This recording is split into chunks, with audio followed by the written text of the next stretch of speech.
Shikarpur reporter Faqir Kamaldin Maksi जी रिपोर्ट। All Pakistan doctor association Shikarpur ऐं all Sindh malaria welfare association Shikarpur national programme Shikarpur जी लेडी हेल्थ वर्करनि ऐं डॉक्टरनि ऐं मलेरिया जे मुलाज़मनि तरफ़ां district health officer Shikarpur Wasimuddin Sheikh जी हिमायत में हेल्थ ऑफिस शिकारपुर जे ॿाहिरां लातादाद लेडीज़ वर्करनि डॉक्टरनि ऐं मलेरिया मुलाज़मनि डॉक्टरनि सैद अतहर अली शाह, डॉक्टर परवेज़ अहमद सुमरो ऐं मलेरिया सुप्रीडेंट अयाज़ अली अबड़ो ऐं ॿियनि जी क़यादत में पीपल्स प्रोग्राम जे अकाउंटेंट इमरान शाह के खिलाफ़ एहतजाजी मुज़ाहिरो कयो। हिननि चयो त करप्शन वारी शिकायतुनि ते इमरान शाह के हटाइण ऐं खेसि रिलीव करण ते हू डिस्ट्रिक्ट हेल्थ ऑफिसर के खिलाफ़ बद अख़लाक़ी लफ़्ज़ ॻाल्हाए रहियो आहे, जॾहिं त district health officer doctor Wasimuddin Shaikh बहितरीन इंसान ऐं बाकिरदार ऑफिसर आहे। असां इमरान शाह जी ग़लति हरकतुनि जी सख़्त मज़म्मत कयूं था।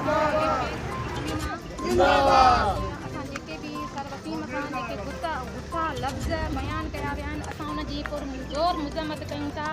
डॉक्टर वसीम साहब तमामु सुठो हिकु हमदर्द भाउ, हिकु सुठो ऑफिसर आहे।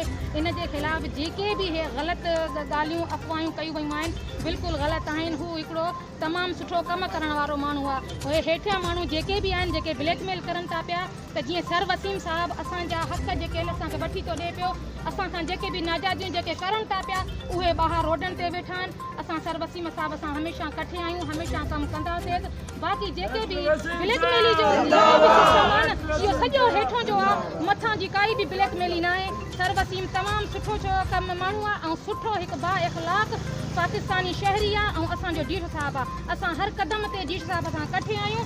काई बि मुज़म्मत, काई बि बयानबाज़ी, कंहिं बि ग़लति ॻाल्हायो, हाणे असां हिते बीठाऊं, असां सॼी शिकारपुर में सॼे सिंध में जेको आहे न सरापा एहतजाज कंदासीं त सर वसीम ख़िलाफ़ कोई बि ग़लति नाराबाज़ी न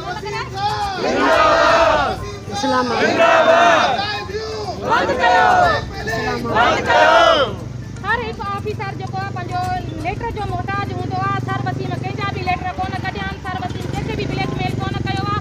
जेके बि ब्लैकमेल करनि था उहे नाजाइज़ियूं करनि था, गुथा लफ़्ज़ ॻाल्हाइनि था पिया। इहो महिरबानी करे बंदि कयूं। असां जेके लेडी हेल्थ वर्कर सुपरवाइज़र सभु असां सर वसीम साहब सां कठे आहियूं।